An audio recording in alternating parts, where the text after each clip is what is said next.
And welcome. This is the Bottomless Podcast. I know what you're thinking. It's spelled BTTMLESS. We only got rid of one of the vowels. My name is Kevin, and introduce your guys. It's two letters, but it's one vowel. Introduce yourself. Cheers.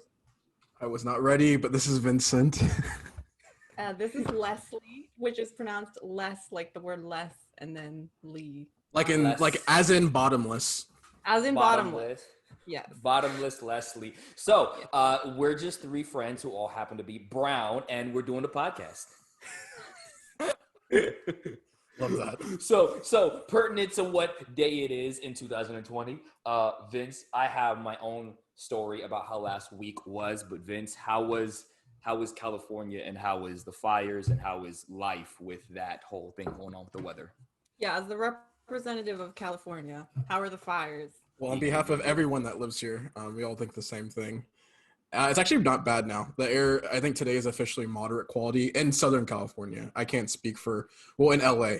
Some areas are still bad, but luckily I can keep the windows open now. It was so bad last year. I think I told you guys I was sick, and it made me that much more sick. And I don't have AC, so I had to make the calculation. Do I want to sweat and suffocate with clean air, or do I want to be cool with poisonous air? So lose. Love that from me, but luckily it's over. Yo, was it literally orange outside? Not in LA. It was just smoggy, super. Like I couldn't see in the distance. But we drove back from the mountains, and it wasn't orange, but it was like it felt like driving through the movie The Mist or The Fog. Like it was so. Yeah. So that was Vince's week, mountains / LA or California fires and smog and all that. Leslie, how was your week last week? My week was good. I had a bounce back week where the week before my brain was kind of like, you have those phases where it feels broken during COVID and everything. So I was back this week doing better. In Hawaii, we're in lockdown where we're only allowed to go into the ocean. So I'll probably be doing that later today, and nothing else significant has happened. Yeah, that's what's crazy. So Vince, I think I think California's in between where it's not lockdown, but they're letting you go out, but there's restrictions, of course, masks, social distancing, XYZ, which it kind of is like that where I am, but it's hella lenient. Some of these places in Florida where I am, so Leslie's in Hawaii, Vince is in California, I'm in Florida, where I'm at, some of these places is man, fuck them masks, fuck all that social distancing. It's Floribama out here, baby. I saw the protest in the Florida Target, and honestly, it was inspiring. I was moved. You trying to bait me, and I'm not gonna fall for it, but fuck them goofy ass motherfuckers. It was embarrassing, but fuck them goofy ass motherfuckers. A mass protest. Yeah, it was. Did you see the video? It's just a group of white people marching in a huge line saying no mask, and just rummaging through a Target, and people around them are just kind of recording them out of pity. I don't know if I've seen that one, but yeah, I've seen. It's embarrassing. Well, no, I think the person who's the video that I saw, the person who was recording was these dumb motherfuckers. Yeah, no, that was the video I saw too. But to be fair, they have a point. You start with the mask and then it ends with the mark of the beast. They're just doing their best to stop the rapture from coming. Mark of the beast, yeah. Amen. And then my week was crazy because of the Hurricane Sally that came and parked up on the Gulf Coast and threw her ass in a circle for 2.5 days.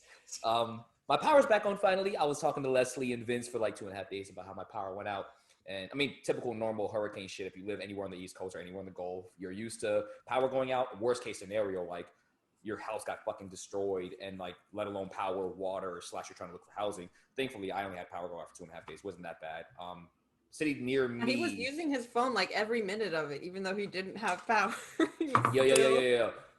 So like hurricane pro tip, if you're not trying to drop $1,000 on a generator, just have like 2 or 3 external chargers for like external battery chargers for your phone and your laptop, and just keep them bitches like souped up so that when the hurricane comes, you just keep charging or through your car if you go looking for scavengers. Actually, I do the same thing, but it's just because I'm too lazy to get up and plug my phone in, so I just like to keep like an extra charger. That's Vince's normal life preparation. So yeah, I'm not joking, but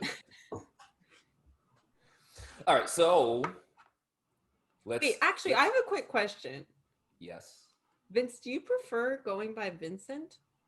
Because I noticed that you introduced yourself as Vincent.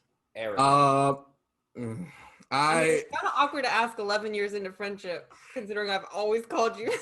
Well, to be fair, it's definitely changed. I have a slight preference for Vincent, but I don't have any strong opinions. I will introduce myself as Vincent, but I couldn't tell you if you guys call me Vince or Vincent like most of the time because I don't hear a difference.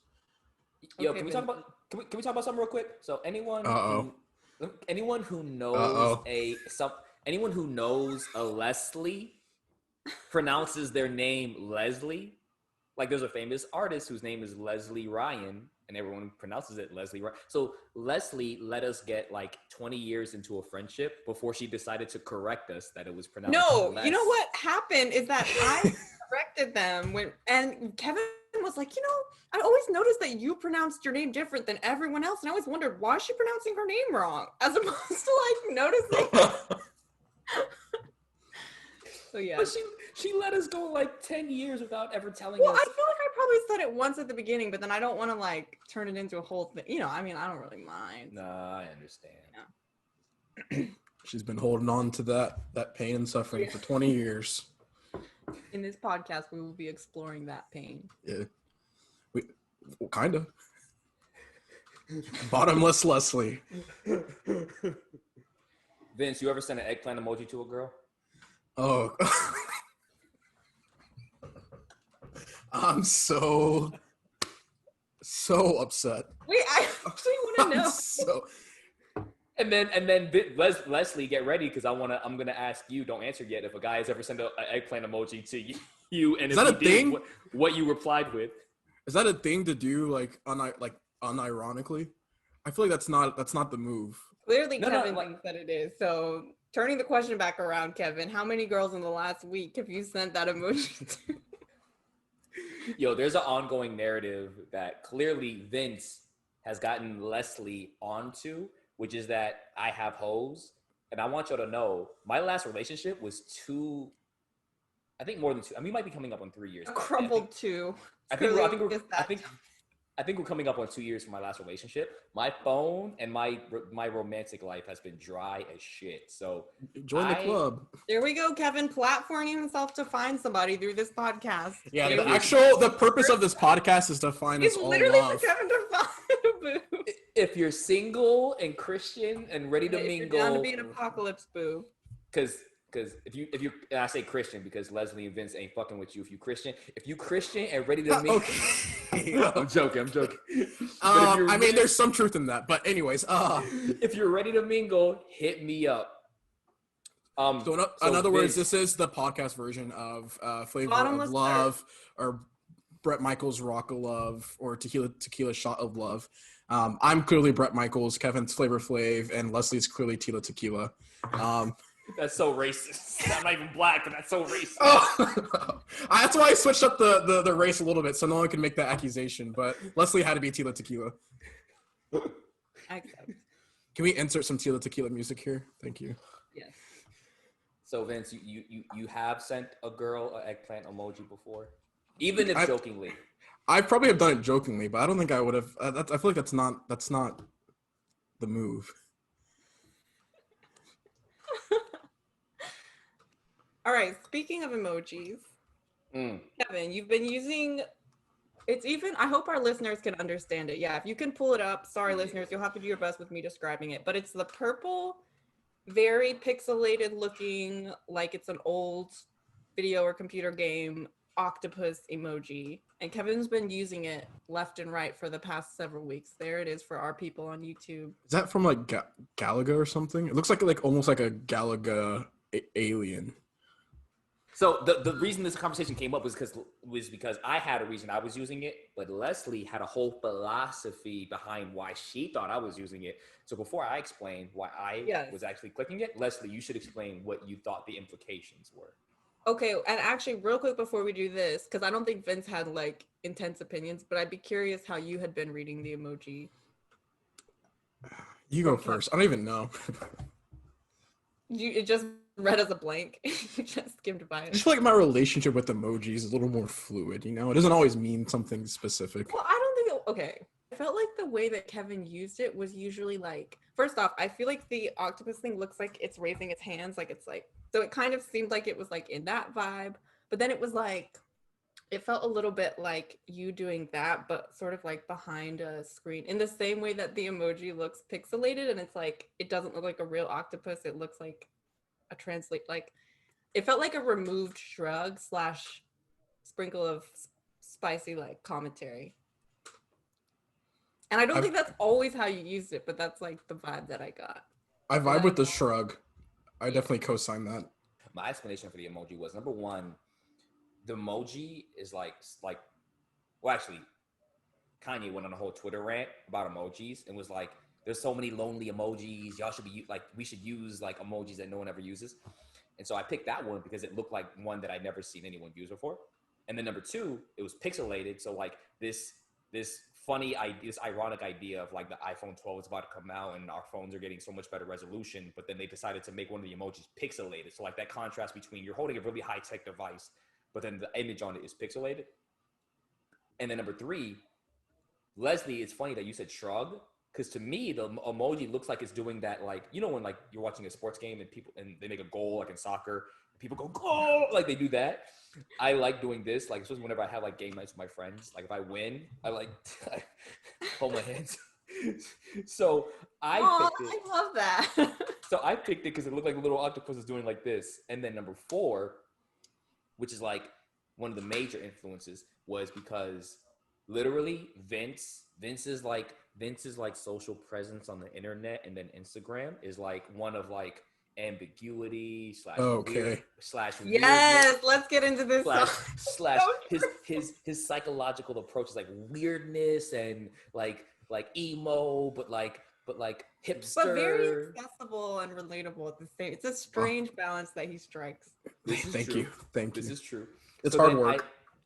So then that's part of the reason why I picked like an awkward pixelated emoji, was because I was like, man, in my head I was like, Vince is kind of like, I kind of use Vince, like artists will use Instagram pages or like things in their life as like a mood board or like a source of inspo. And so I was like, let me pick an emoji. Like, what would Vince do? Like, that was the thought of so I picked that emoji and I was like, this is something Vince would pick, which it literally isn't. Vince always uses certain emojis, but I picked it also number 4 because I thought, what would Vince do? And I picked this pixelated low resolution. So see, there was a whole logic behind this emoji, trying to invalidate my theory. Well, honestly, that was beautiful. I love this emoji a lot more now. Wait, but Leslie, you thought it was like this shrug thing. Wait, actually, you didn't even explain fully what you thought the whole approach was. Well, I did. I mean, I feel like what I said had some overlap with what you said, where I talked about the pixelation being like, it's a shrug, but it's a little bit like removed, in the same way you were saying that you liked the contrast of like, it's forcing, like it's a high resolution screen, but it's like, I mean, it's not the same thing, but I feel like conceptually it arrives at a similar point. Okay, but a shrug is different than like a goal celebration. In the context that I was using it of like, I think you said you had like an opinion or like a theory on the certain things I was using it on, like the posts that I was using it on. Well, no, I just meant that where you used it had given rise to like the idea that I shared. You mean like with Facebook? It didn't go deeper than that. I thought I was more special to you, Leslie. Wow. It wasn't deeper than that. I will say that gives a different reading to your messages now, a more joyful, celebratory reading that I missed before. So thank you. Yeah, who knew that emojis were like a piece of literature that are multi-layered? So let's talk about Vince. I'm gonna be honest with you. We need to gang up on Leslie. Leslie's use of this thing number one, she's never used it with us. Number two, I feel like So it's oh, it's insensitive to who? no. Number two, number two, it's insensitive to actual amputees who have bionic arms and legs because she doesn't have one, and she's trying to be a part of an in group that she doesn't belong to. Yeah. And then number three, I feel She like basically used the N word in an emoji format for amputees. go off. So- This is our first episode. Okay, For the record, I'm black.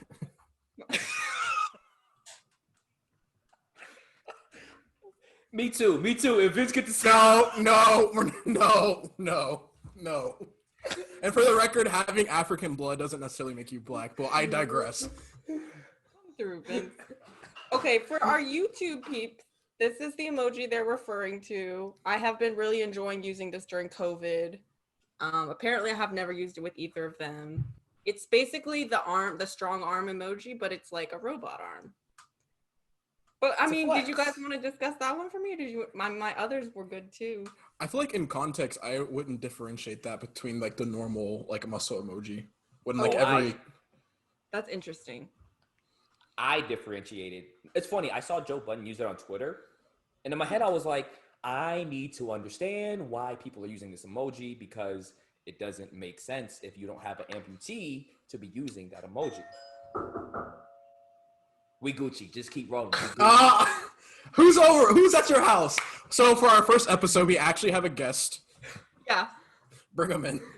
So Leslie, I'm curious, because there is the regular arm and then there's the bionic arm, what made you use the bionic arm?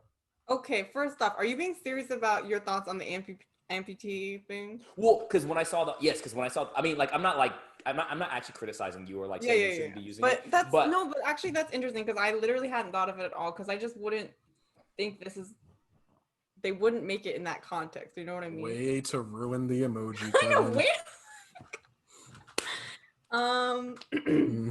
well, but how do you read it? How did you, before I answer, like you said you had that thought process. Well, because there's like Special Olympics and then like people who are amputated, like people who do like those, it's like a bike race, but it's in a wheelchair and they actually race in the wheelchairs. So I took it as anyone who's like an amputee or has like a prosthetic limb, like, cause with runners who don't have legs, they actually use like those not bionic, but those metal legs with like those those bendable metal frames at the bottom. So I took it as anyone who's an amputee.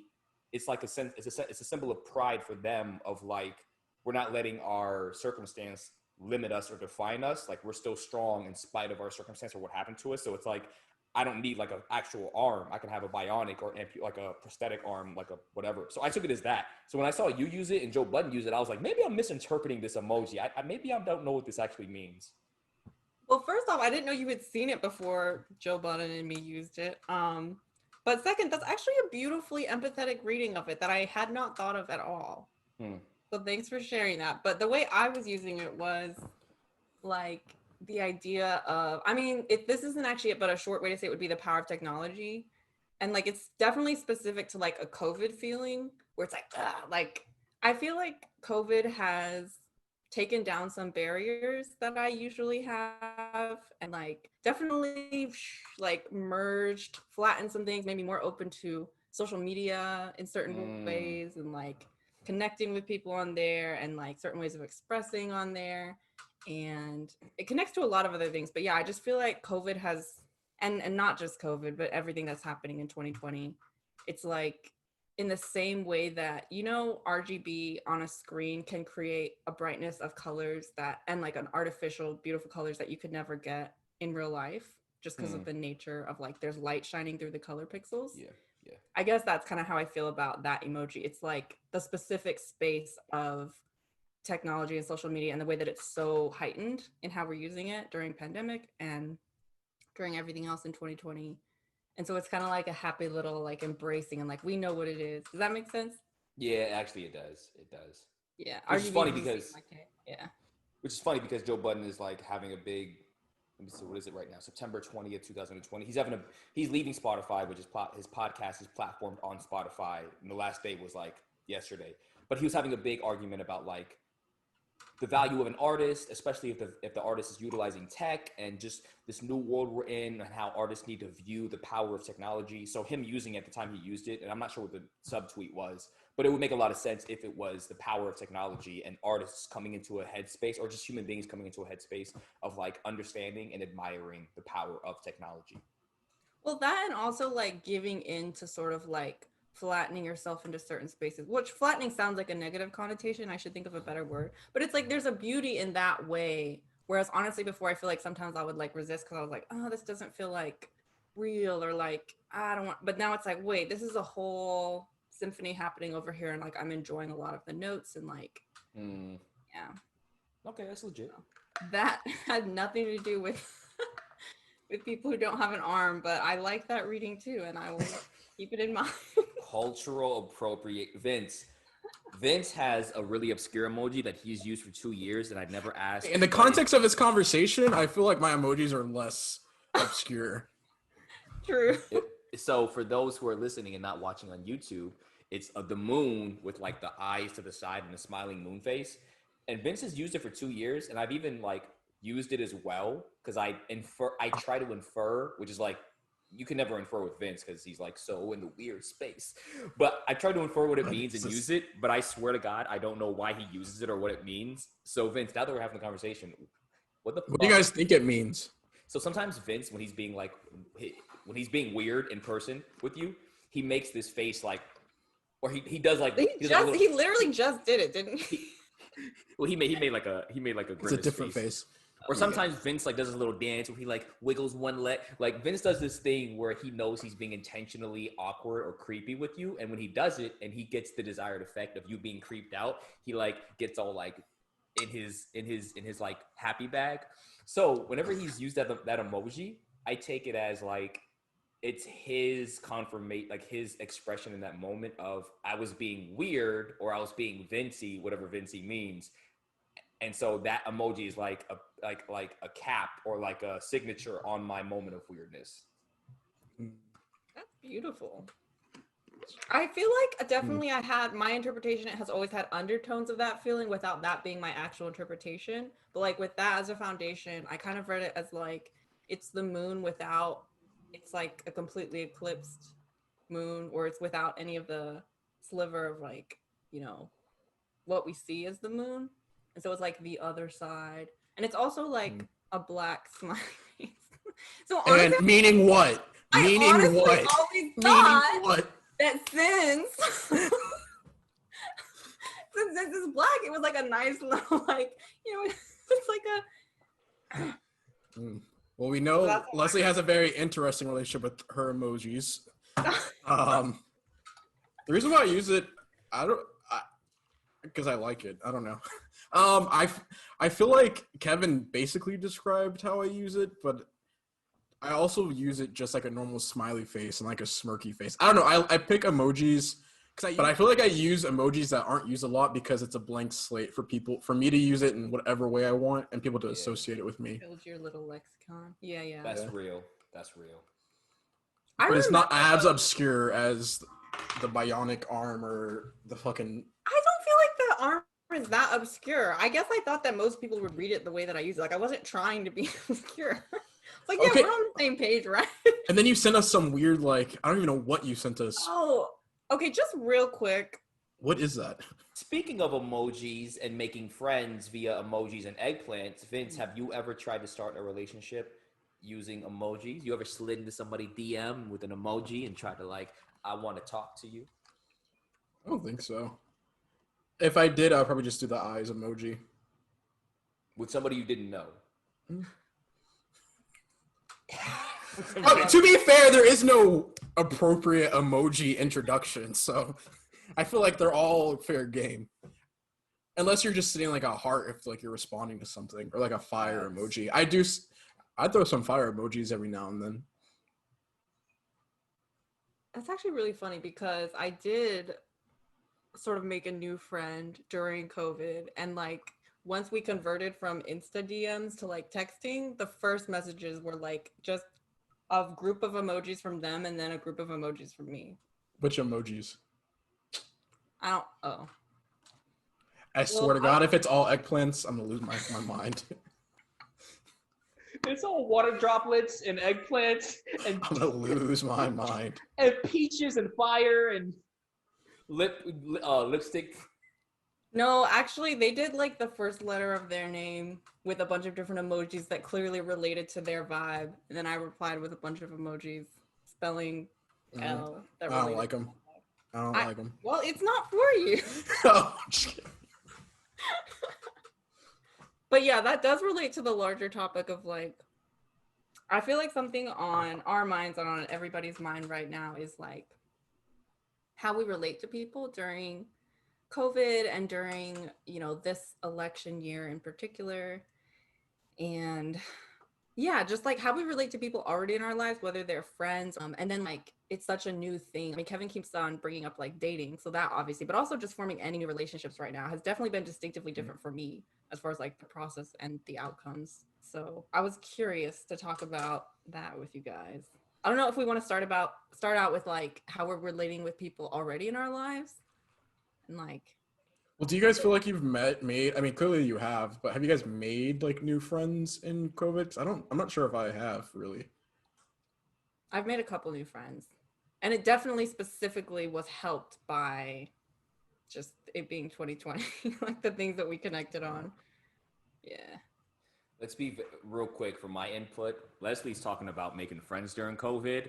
This was me, like even just trying to make friends. Forget making friends. This was me. Let a nigga smash.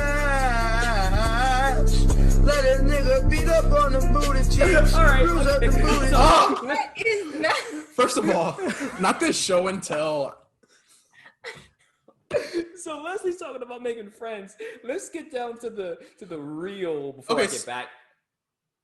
So Kevin, when you said you made friends, did you not mean you made friends? I made friends during COVID. Define friend. Define friends. Define during. Define COVID. Someone that I didn't know before COVID, we became acquaintances, and they've been coming over. We've been having like game nights at the house with a bunch of friends, like 6 or 7 of us. We'll like come over and play like board games or card games, or like there's like a thing called Jackbox where you can go onto a website and play a bunch of different games on someone's platform. So yeah, I've made at least Beautiful. I've made a couple friends during COVID. But what I was trying to allude to was the idea of like, if anyone who thought 2020 was going to be the year you found like a girlfriend or a boyfriend, boy, did COVID come and fuck that shit up. I don't know. I feel like for some people it probably aided and abetted. Leslie, like it's a more intense situation. Leslie, do share. No, I'm not saying for me. I'm saying for people. I do know a couple people. I know at least 2 couples that met like right before COVID, maybe at the beginning, and they have already living together. Yeah, because that's the thing. It's like an accelerated, more intense, like if you guys can be apocalypse booze, like, it's probably gonna work. That's so funny because I feel like both parties are more desperate. So it's like Maybe to all the guys, it's like, yo, if you can catch her during COVID, she's already desperate, and like it's like being in the desert. It's in the desert with no water, so it's like normally she's at the club, so she wouldn't give you the time of day, but she is locked down and she can't see no one. You're not really making me feel good because if I'm not catching the desperates, what you trying to say? I'm curious for our listeners, for all 2 of you, and like for us, how much we actually talk about like the larger situation in the world. And like, obviously mental health is something like everyone is dealing with at different levels, like how it's affecting their mental health right now. So like, how much do you guys incorporate like talking about current events into like, your work relationships and like your existing friendships? And like, I don't know, I guess I've just been thinking about the weight of like, a question like, how are you? And how that's just, it feels different now. Maybe that's just because I'm a very like emotional, like sensitive to different things person. But yeah, like, do you guys, or do you tend to like skirt away and not try to like deal with it, especially like at work? Maybe we could start there. I think I'm lucky in that my work is probably a better environment to talk about those things. So I do feel like, especially as it relates directly to the pandemic and like anything directly related to like our quarantine situation, that's always a topic of conversation. But even like civil unrest, And mental health as it relates to like just being cooped in the house, or especially as it relates to productivity at work, I do feel like it's talked about decently enough. But I don't know if I can picture it being as topical at any other place that I've worked at. But it's nice. So I feel like I can say like, oh, like today it's been really hard to be productive. I can't wait to go back in the office. Like this is literally driving me insane. And like that's okay to talk about. Even with my boss to an extent. Like I'm not trying to get that comfortable, but I mean she basically gave me the week off after like the George Floyd protests. And I don't know any place else that would have done that. Like not PTO, like literally just like if you want to work, you can. If you want to lay in bed, you can. So I think I'm in a lucky situation. Do you not just like, oh, quarantine isn't affecting my productivity, or like, oh, I need to take like some time for my mental health after the George Floyd protests? Do you feel like also though a more of a merge between like how you're actually like not just, I don't know, how you're actually doing like with your coworkers as like a necessary part of your work life, because it's also concentrated and fused right now? Whereas normally it's like you have your work self and you have like your personal life self. Yeah. I definitely, I mean, I feel like I would my preference is not to have it so mixed and like not to talk about it in the context of work. So I'm not sold at how helpful that is to an extent. Like, I don't know. At some point I need to do my job, and me needing a day to myself. Like at some point I feel like that's like a bad thing in the context of like, I mean, a corporate company that's making profit more than anything else. So definitely more like if we were in a pandemic, I don't think it would be as much of an open conversation, or I would even feel as comfortable. I do feel like we have a little bit of extra license because we know we're all dealing with it. Well, being that I'm in the military, yeah, the first one to reveal their work field. So, Vince, you're up next. So here's the funny thing. I'm joking. Here's the funny thing about the military is like, I think people think the military has one. What's that word when it's like one Monolithic. They think of like one monolithic experience across every state, or even like regardless of state. Like you could be in Japan, you could be in Hawaii, you could be in Germany, you could be in all these different places across the world. And I think they all just think of it as one monolithic experience. So I'm gonna speak on my experience, but it's so specific to Florida that it's like there could be people in like literally Georgia who are like, that is not my experience, let alone the military of the air, which I'm in the branch of the Air Force. They're like, I'm in the Air Force, and like that is not my experience.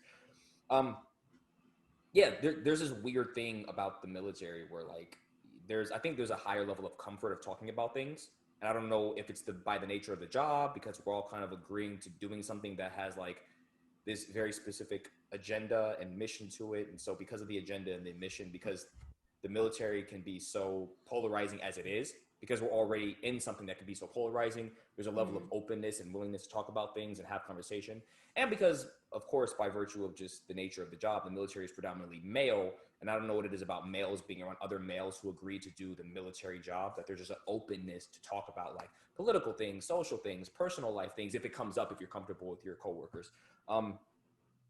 But that's interesting. I actually wouldn't have guessed that. I wonder if that's like more so in like our generation, because my dad's retired.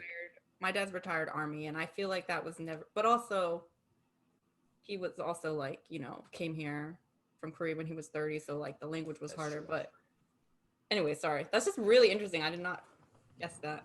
But what I will say, the caveat is that is like the one thing that's still highly avoided in the military in terms of taboo, that they actually have people trying to break the stigma around it by hiring clinical psychologists, by hiring medical professionals, by hiring civilian people to come in and like have like seminars, and like it's a required annual training that every year every military person will go to a suicide awareness training for an hour or 2 hours. It's a required thing that like when you get to a new base, you'll go through a suicide awareness briefing. The one thing that's not talked about, especially in the midst of COVID, that even with COVID maybe being a catalyst for worsening mental health conditions and people who have mental health issues, is mental health is still a widely avoided topic. So like amongst my friend circle, like we have that open talk a lot and frequently, just because I'll just be open and honest about it. I have very frequently, very frequently passive, what a clinical psychologist would call passive suicidal ideations. And because I'm an artist, like I think I'm just like that outside of my art and my personal relationships, where I'm just open to talk about things.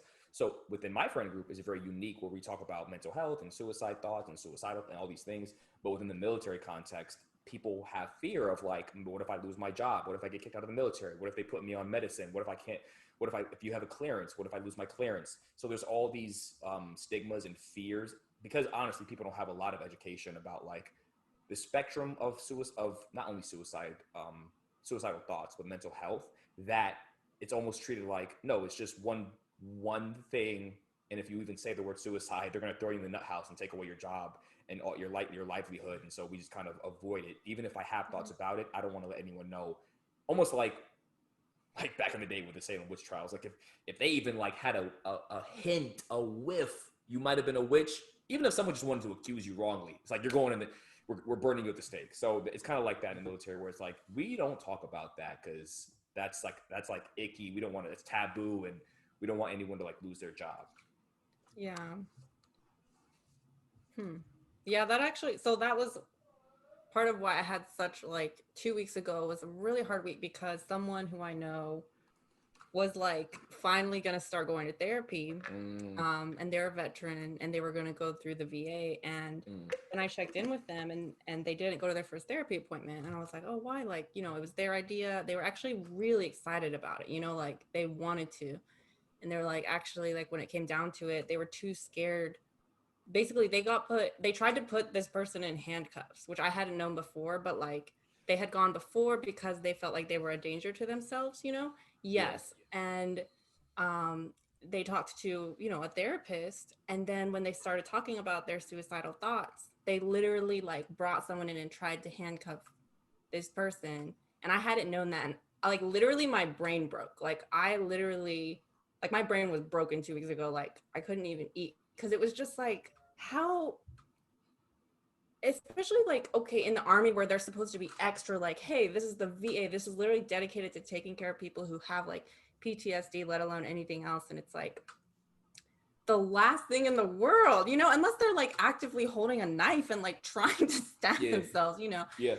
So apparently in that instance, the person was able to say like, please don't do that, like you're going to make it so much worse. Like, was basically like, please don't put me in handcuffs. Like, at least just let me have my dignity while you like ambulance me to the ER.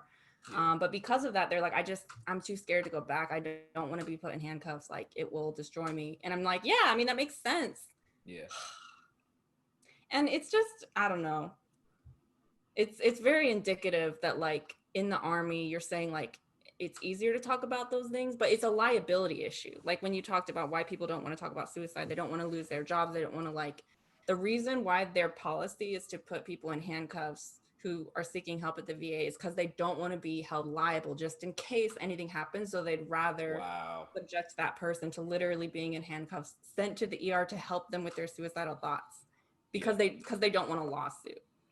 Yeah. No, that's the weird thing. So I know everyone I'm trying to think of another time in history where the entire world was subject to such extreme circumstances. So it's weird because like on the one hand, everyone's going through COVID, and anyone who had mental health before COVID, just it probably exacerbated their mental health issues.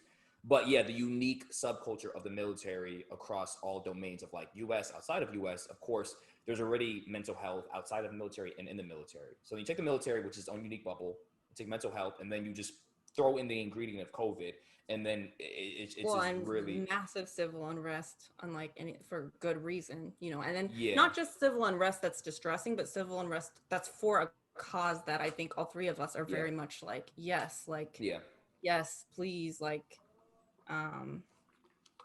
But you know what you bring up, I'm actually interested to ask. I feel like Vince and I could both talk about, so you talked about your experience with how it is like in the military, and then Vince works like a nice corporate job, and I'm actually in the nonprofit sector. So it's interesting. So I feel like I understand what you said about the military and then what Vince said. Interestingly, I'll just throw this out there. Shout out to any one of our listeners who join who's in the nonprofit sector. I'm coming up on my first year of being in this sector, and like I transitioned into it after having worked as an editor before. And I'll just say that like my thoughts are with you guys in the nonprofit world, because it's really interesting. Like, you know, idealistically, you would think, oh, like working at a nonprofit during something like this would be extra, you know, because everyone like they care and they want to help people and da da da. And in some senses, it's true, but it's also actually really easy to be super like unhealthy, because it's like, because your goal is not making profit, but like, you know, serving whatever populations your nonprofit is geared toward. It's like, you know, it's very much like we all care about it, but then it's like, well, then there's no like clock in, clock out, like the job is done, like we met our whatever. It's like there's ever growing need, especially as a result of COVID-19.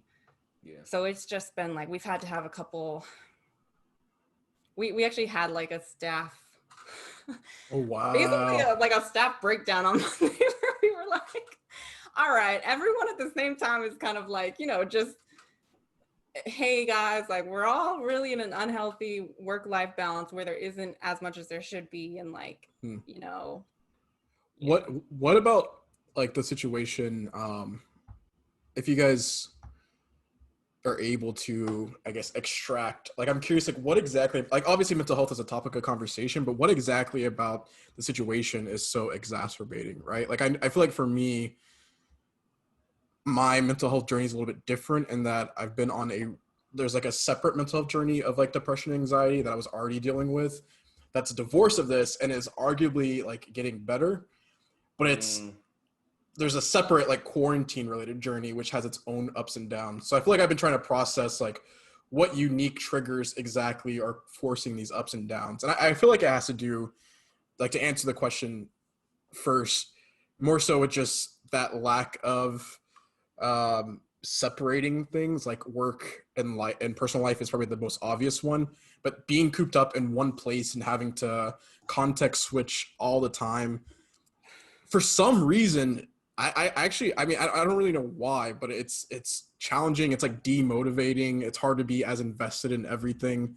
And I literally don't know why, but I feel like that's a form of a trigger somehow. Do you guys know exactly what it is about this situation that is so taxing? And Do you know, what do you mean by context switch? Because I really like that language and I feel like it makes sense, but what do you mean by it?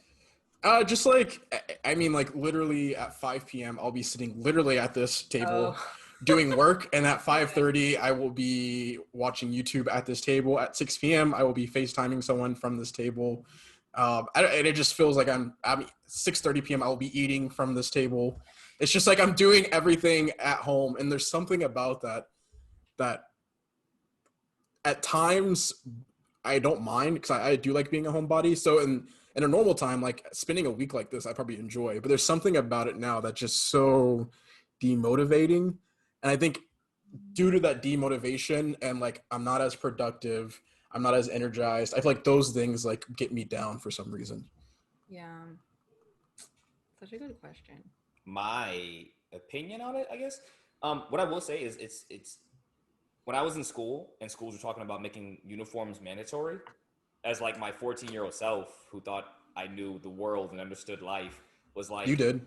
Clothes don't change whether or not I'm gonna be more, but like getting older and realizing like if it's gloomy outside, I dress a certain way. If it's sunny outside, I dress a certain way. If I'm in a mental health situation, so like there's something to be said about like, so for example, the church that I'm currently plugged in with, me and the pastor were having a talk, and he was like, man, it's so weird how the dynamic of interaction with people changes over, because we're still not meeting in person, we're meeting online. And he's like, the dynamic of how people interact with us and our content changed. The dynamic of like people responding to the sermons changed. The dynamic of like, there's so many dynamics that are different online. And so as I started hearing these things, like what you're saying about like the same table that I do work, same table I call friends, same table I eat, there's something to be said about atmosphere and energy. So like atmosphere creates an energy. And sometimes like for whatever reason, our mind associates like, which is kind of funny because like me and Leslie being Asian, like feng shui and the spacing of like, but yeah, walking into a different environment and our minds associating the work environment with a certain energy, that puts us in a headspace. Even down to the fact of like some workplaces, we're going to make you wear a certain uniform because it puts you into, because the clothes have an energy and that uniform carries an energy of work with it.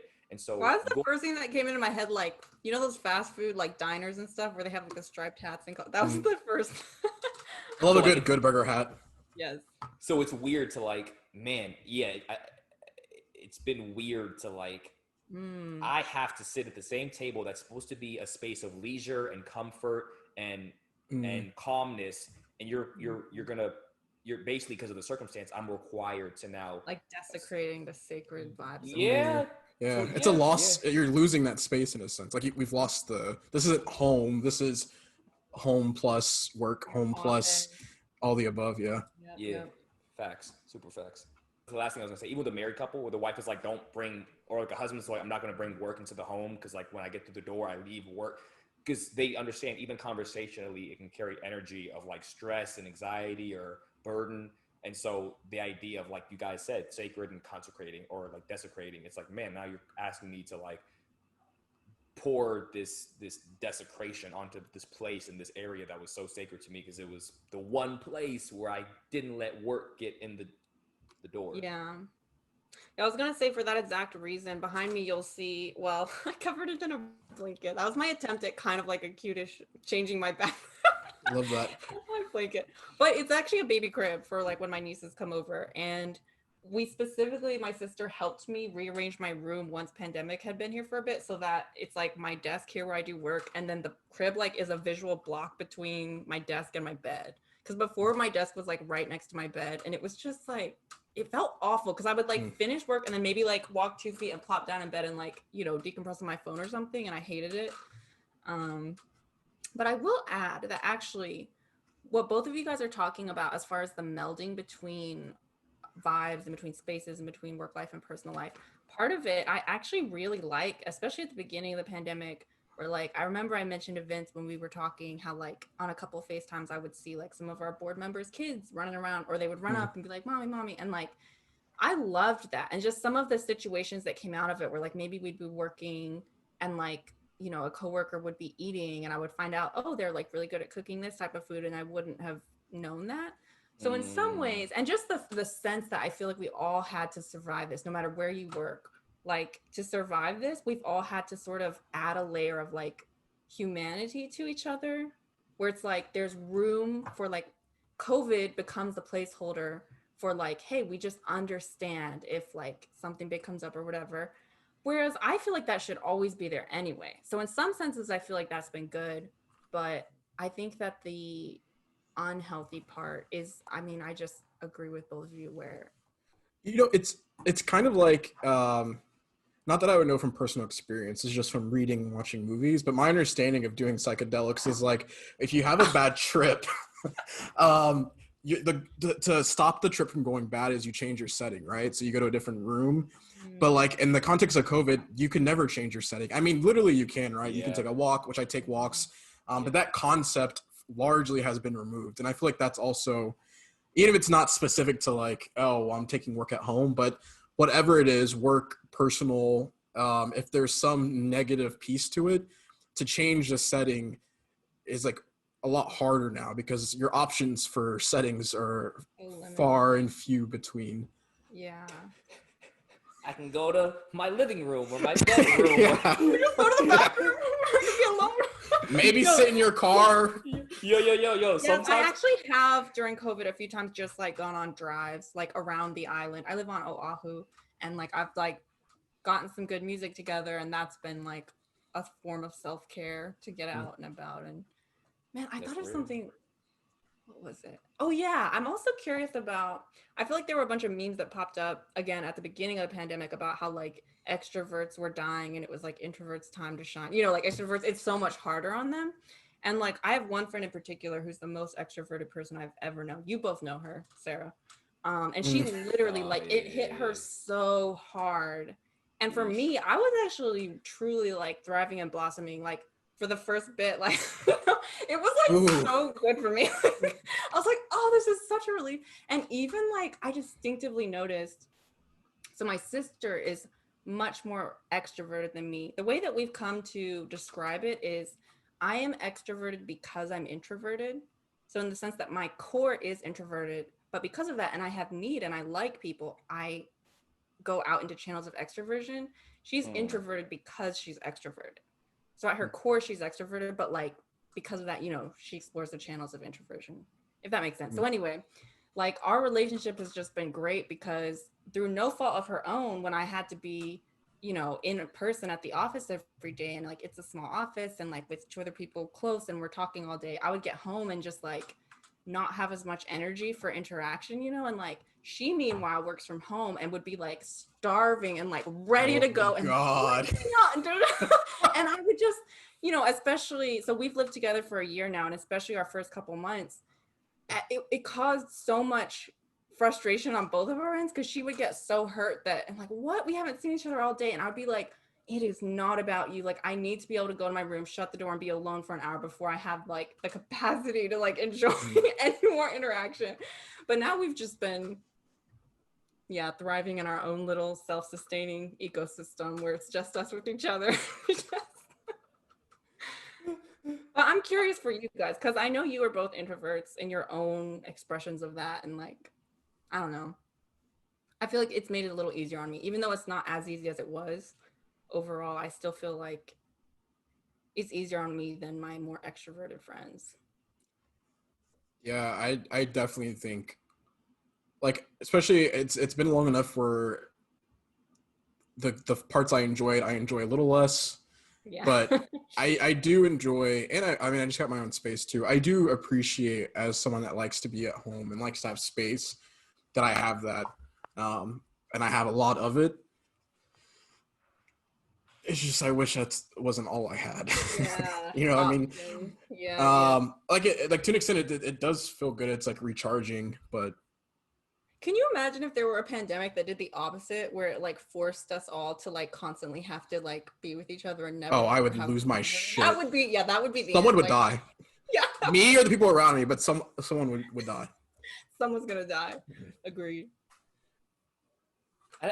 Yeah, when Lizzie asked the question, now I'm trying to think of a circumstance. I thought of movies like, well, yeah, no. I'm like, there's a Batman movie where for whatever reason everyone like was huddled into a building, and then I think there was a movie called like 2012 where like some kind of like ice storm or like global tidal wave, and I feel like everyone went.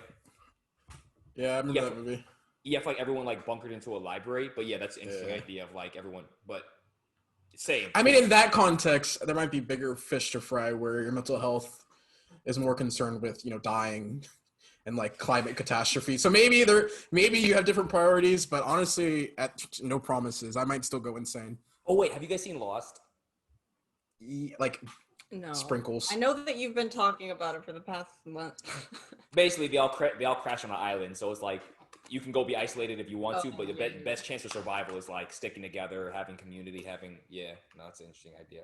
Fun fact, Daniel Day Kim from Lost is in Honolulu right now, which I know because he posted an Insta. Is he the one that slid in your DMs? Yeah.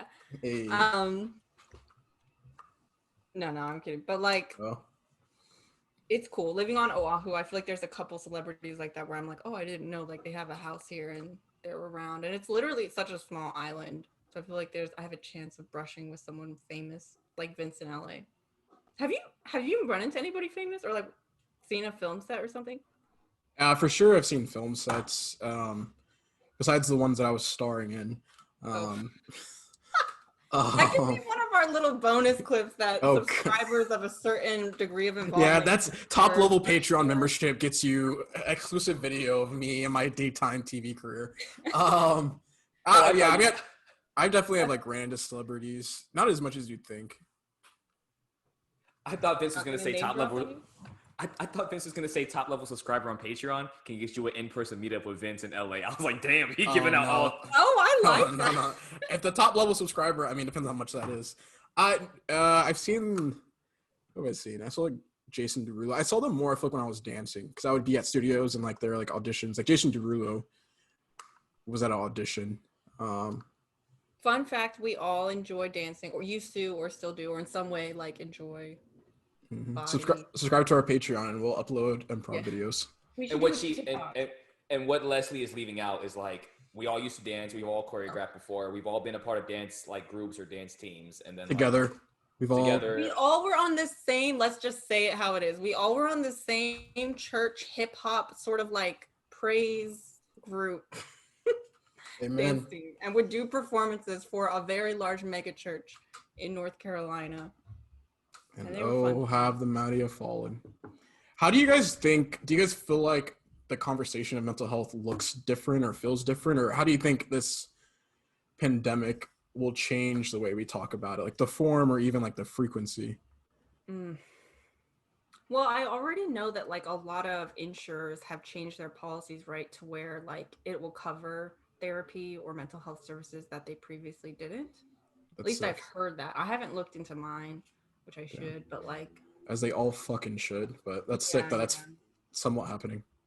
I mean, mostly I just wonder if in the same way that so many other movements that all relate to each other, like interrelated crises that were already happening before COVID, but that are more so in the national conversation now. I wonder if mental health, like there will be sort of like a movement, because I haven't been aware of a more centralized movement to push for like better ingrainment of mental health care into like, you know, our policy and our society. So I wonder if that would happen, you know. Does that make sense? No, it does. Yeah, hope I it's weird. I don't consider myself pessimistic, but I just feel like there's a lot of things, circumstances of like, of course, the social upheaval, and which is like probably top tier in terms of social issues that need to be addressed that became obvious during COVID that we all knew were underlying issues in our country, but then became just a highlighted issue, and we know was like the top thing that needs to be addressed in 2020.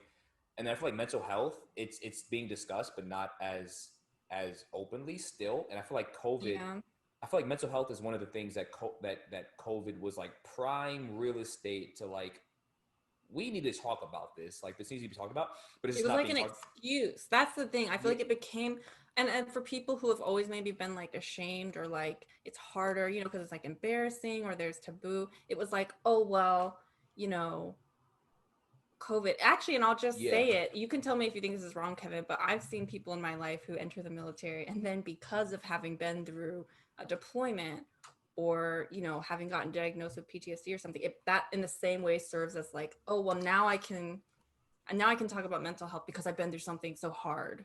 You know, whereas like for some reason we don't treat ourselves as like, hey, if I'm having anxiety or depression, even if I can't point to a specific horrible traumatic event I went through, I guess it's just embarrassing and like I have no reason, you know. So now it sort of gives everyone like, well, we all went through COVID, so that is a good point. The military does do that with a lot of people, especially if because of the military you became someone who is more susceptible to suicidal thoughts or mental health issues or mental health struggles. The military definitely does open you up more if you were able to, number one, internalize it in the military, deal with it, and then talk about if the most important thing is in the military is people who are able to deal with it outside the military, or people who while they were in the service were able to vocalize it, which I think is applicable to anybody who's dealing with mental health issues. It's like, man, one of the most difficult and scariest things to do is to vocalize whatever it is.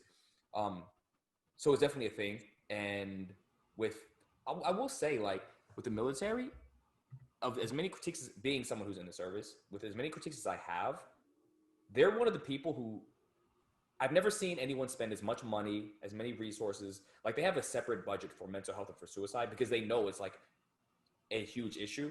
I have personal that in itself though, it's like, well, but where's that budget going? Is it to make sure that like, oh sorry. Well, I have personal opinions and critiques about like the approach they're taking because I feel like the military has so much money, they're able to kind of just throw resources into like not that it's not nuanced or not sophisticated or not a sharp shooting approach, but they're kind of able to just say we're putting this amount of money and this amount of resources and personnel into the issue without maybe being a more nuanced and case to case. Which anyway, but all that to say, like me being someone who didn't develop suicidal thoughts until I got into the military. And it was largely because of, if not entirely because of, the circumstances I had to deal with while in the military. When I actually went to go seek out those resources, like I got to take like kind of like I think Vince's circumstance is a little similar. I could take time off work. They're paying for it. It's entirely free. It's a part of my healthcare.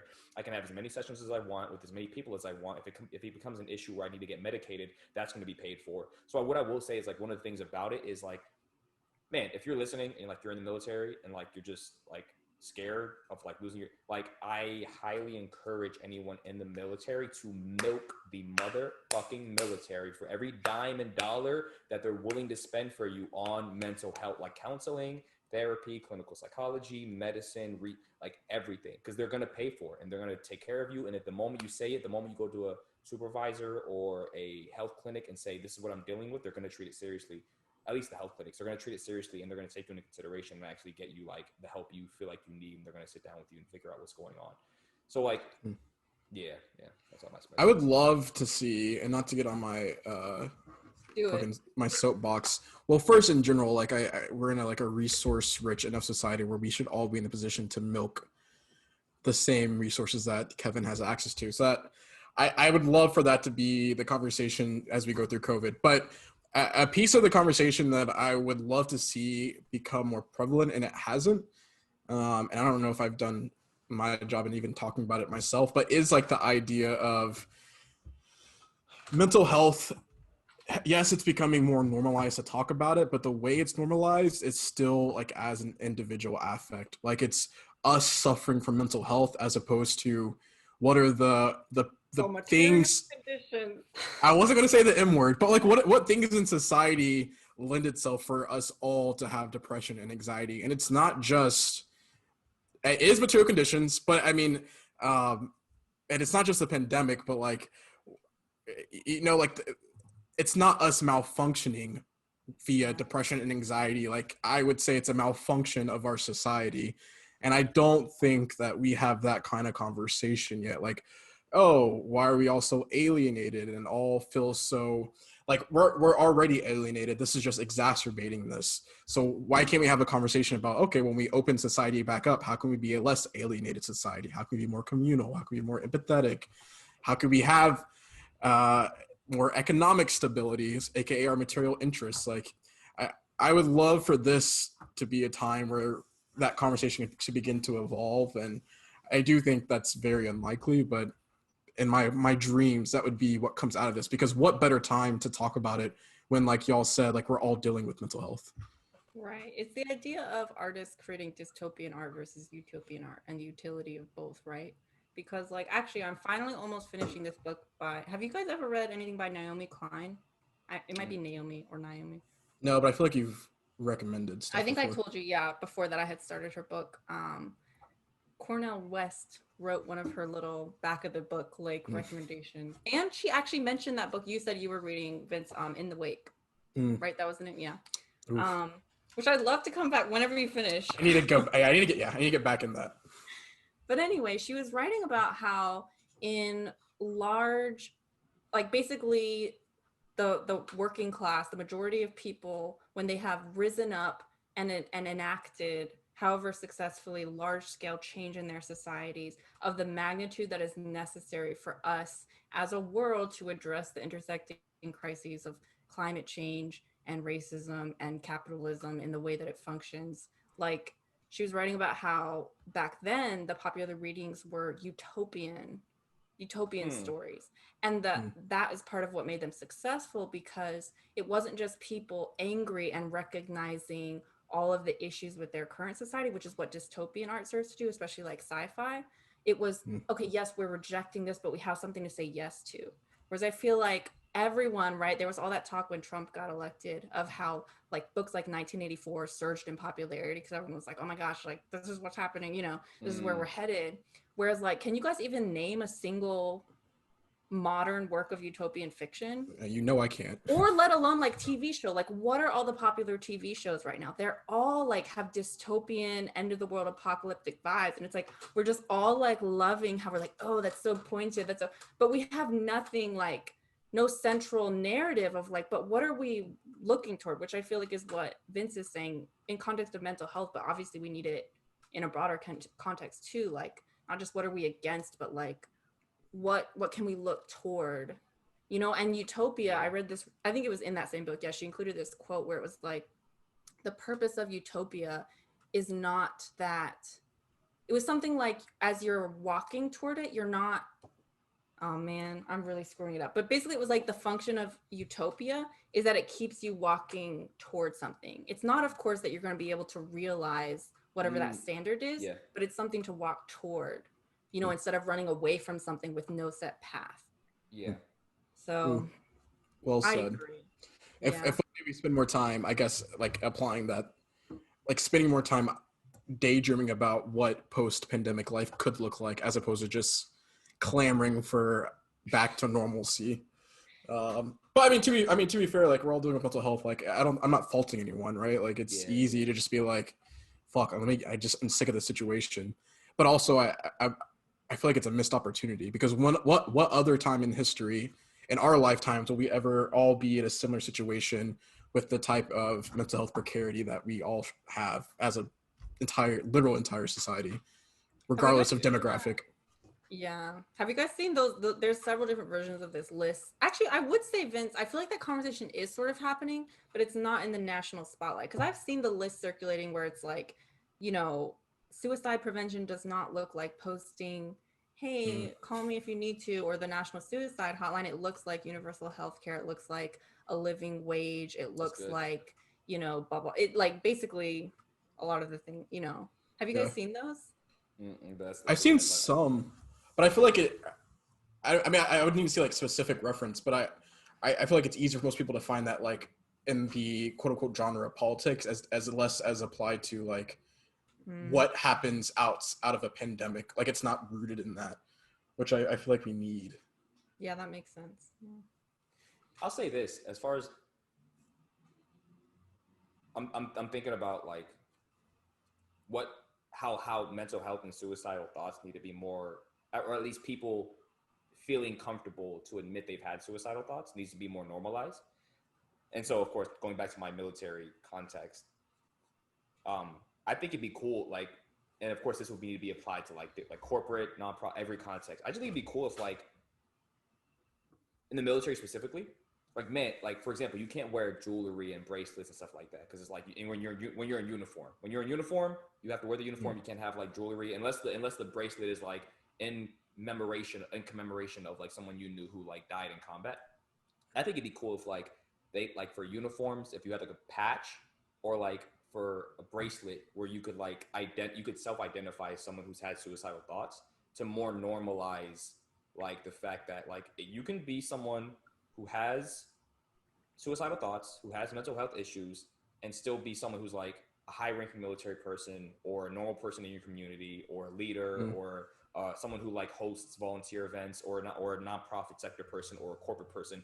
Like I think it'd be cool if like you know how like cancer survivor. Like cancer survivor, or you guys saw like those My Intent bracelets that everyone was wearing that was like really cool to wear. My Intent, it was like a little bracelet thing and you put like a word on it that you wanted to make a part of your life, of like etc. So like there's all these very trendy hipster things that come out, like wash your hands was like a cool thing the Kardashians did or Scott Disick did when COVID first happened. It was like they basically made something that was a social responsibility into a trendy fashion thing.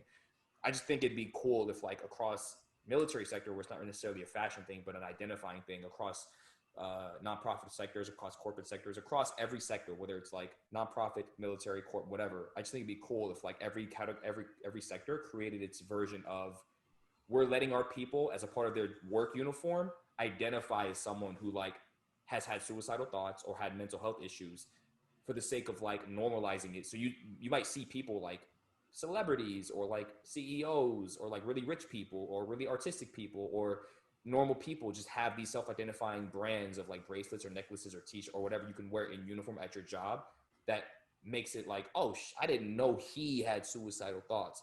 Like if I could walk around my base with some sort of bracelet that let people know like, I'm number one, my job in the career has a clearance, which is really hard to get. It's an intel field, and like it's a very specific, unique, hard job to get.